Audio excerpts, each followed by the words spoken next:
Few games had an anti-hero protagonist in the 1990s.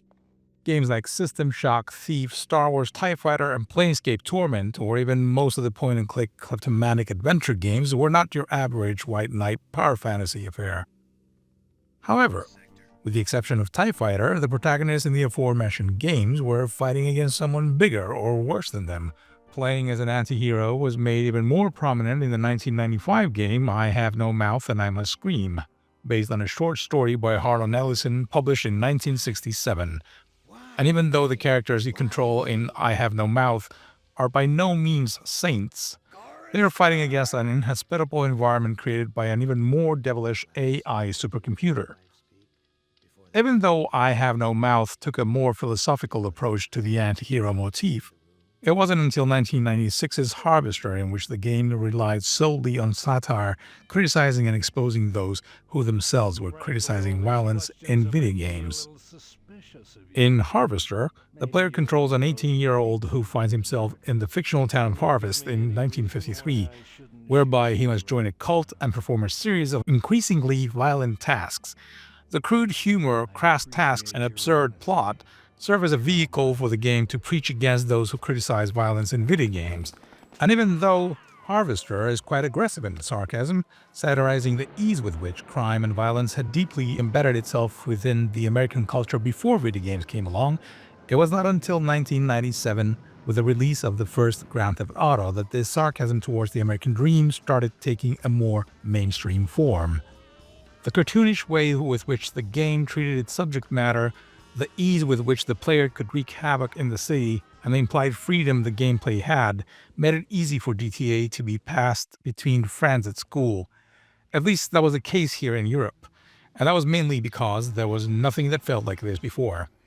The USA had been promoting its absolute freedom, even if it means it's at the expense of others, in films and music since the 1980s. As a teenager in the 1990s, I had no reason to know nor care about the American First Amendment, or the fundamental right to keep and bear arms. But I did.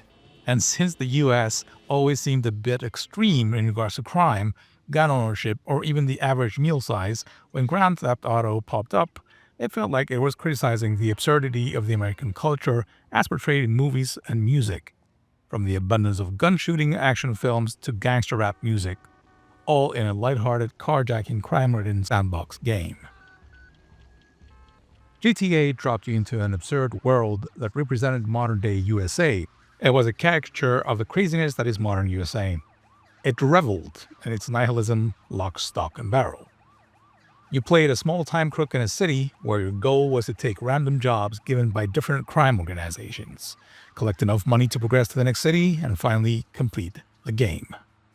There was no plot to write home about, and I doubt many people had completed it back then. I know I never did, but we all loved creating chaos in the sandbox environment that it provided. When the sequel got released in 1999, it was more of the same with slightly more stylish graphics. As with the first one, I never completed this one either. Again, there was no plot that I remember, but the sarcasm was there, and it was just plain old fun. When Grand Theft Auto 3 was released in 2001, it took the gaming world by storm. Not only was it released to critical acclaim, it also managed to sell 14.5 million copies over its life cycle. The game took everything its precursors had and dialed it up to 11. Comically violent, with a metaphorical, cynical smirk stenciled throughout, it managed to capture the nihilistic view those 14.5 million people shared on the game's subject matter, the modern USA. In fact, GTA 3 was so irreverent, it was also sarcastic towards the player, since there was never a moral to the story, and the only purpose is to give the player enough room to be as sadistically absurd as possible.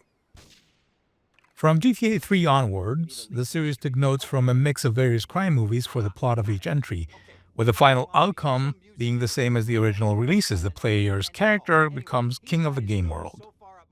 In a sense, it's pooping all over the American dream in the most nihilistic way. This only became more and more aggressively blunt with subsequent entries, with exaggerated depictions of contemporary issues, including the tone-deaf pursuit of material wealth and consumerism, the obsession with social media and superficiality, the extreme gap between income groups, mocking shallowness, government corruption, and the lack of empathy in today's society. And yet, In GTA 4, Rockstar showed another side in their storytelling. Even though the world in GTA 4 is still largely Grand Theft Auto-esque, the story deals with a hardened veteran of the Yugoslav wars, looking for a better future by chasing the aforementioned American dream. And even though the beginning of the game serves as a harsh truth of what a lie the American dream is for quite a large number of the population, it's not much later that the protagonist, Niko Bellic, gets dragged into a world of crime and deception. Of course, all this caustic mockery of the American dream may come off as quite hypocritical, since with every release, Rockstar Games was breaking sale records each time and became a true rock star among game developers. The lack of self-awareness can come off as deceitful in the same way the recent Fallout TV series was criticizing mega corporations, which seemed quite dishonest since it was made by one of the biggest corporations, that being Amazon, under license from another huge corporation, Microsoft, who in turn own ZeniMax and Bethesda. No matter what the tone of each GTA entry has been, the underlying style has always been that of satire, whereas other titles that tried to copy the series' success lacked it. The Saints Row series tried playing it straight as a crime drama in the first entry and ended up needing to switch styles for the sequels, opting for entertaining parody to differentiate the series from the competition. Others also jumped on the open-world style of gameplay the GTA series had created, with games like Sleeping Dogs, True Crime, Just Cause, The Subliter, and even a LEGO game entitled LEGO City Undercover, among many others. While these games are focusing on the drama or silly comedy aspect with their stories, another game that tried criticizing the world of crime was Mafia, originally in production since 1998. It eventually released just 10 months after Grand Theft Auto 3. In Mafia, the story may take twists and turns, but it treats its subject matter with cynicism, giving no redemption to the characters. The ending in the remake of the first Mafia was changed to give the protagonist a more humane image, giving the player some retribution, and effectively removing the criticism against the crime world that was evident in the original. This follows suit with the sequels, which kind of missed the mark in regards to how they ended up glorifying crime instead of speaking against it. Unlike the latter Mafia entries, in GTA 4, crime is rewarded with pain, showing a strong disapproval of its subject matter.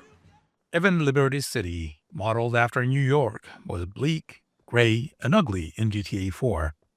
This highly contrasted the vibrant city that is Los Santos in GTA 5. When GTA 5 released in 2013, it felt relevant to its time, satirizing modern society to its fullest, even though, again, as with the Fallout TV series, it felt somewhat hypocritical.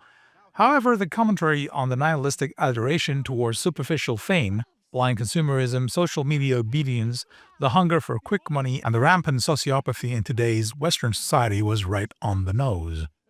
There was no sugarcoating in its presentation. GTA 5 was blunt, caustic, and brutal. The message was clear, but there was a small problem. It did not feel like an exaggeration anymore. The violence wasn't cartoony, the commentary wasn't overblown, the characters weren't caricatures, and the plot wasn't that far-fetched. The times had caught up with the world of GTA, and that was not a good thing. The absurd world of GTA finally met its match, modern USA. And to make matters worse, by 2017 things started moving away from the GTA verse once again, although instead of going back to an earlier time, real life started becoming more and more absurd. Dan Houser is quoted as saying that the trap era was beyond satire. The extremism of the two divided sides of the political world would be difficult to parody. That is to say, there was no way one could criticize what was happening at the time with the use of satire, because life had gone beyond that. This was back in 2017, mind you. The Trump era had gone, and GTA 6 could finally get released and seem relevant again. Or so everyone at Rockstar thought. GTA 6 was announced with a trailer in December 2023, a year before Trump's second election as US president. It's been 4 months now, and it already feels like it's been years. Things are moving so fast and have become so absurd, it feels like some of the headlines of The Onion could come true. The unthinkable that was used to convey skepticism has now become a way to forecast the future.